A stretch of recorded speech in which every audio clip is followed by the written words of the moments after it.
આજે બનાવવાનું છે મંચુરિયન, તો એના માટે લઈ લીધી છે બારીક કાપેલી કોબી અને ગાજર, અને એમાં થોડી એડ કરીશું ડુંગળી.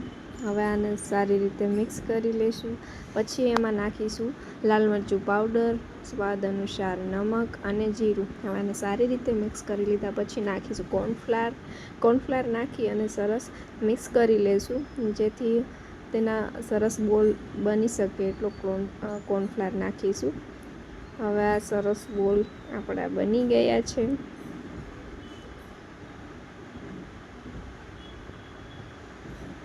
કોબીને એકદમ પાણી કાઢીને લીધેલી છે, જેથી આ બોલ્સ છે એ તૂટી ન જાય. હવે આ બોલ્સ તૈયાર છે, તો આને ગરમ તેલમાં સરસ તળી લઈશું, જ્યાં સુધી ગોલ્ડન બ્રાઉન જેવા ન થઈ જાય ત્યાં સુધી તળવાના છે.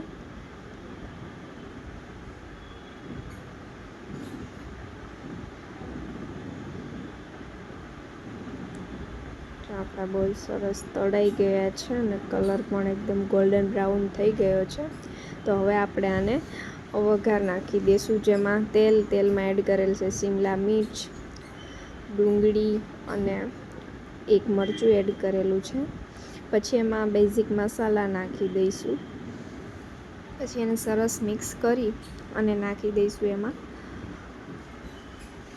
સોયા સોસ નાખશું, અને જે કોર્નફ્લાવર છે ને સ્લરી તૈયાર કરેલ છે એ પણ એમાં એડ કરશું, જેથી એકદમ ઘટ મંચુરિયન બને. એમાં સોસ નાખી દીધા છે, ટમેટો કેચઅપ છે, રેડ ચીલી સોસ છે અને સોયા સોસ.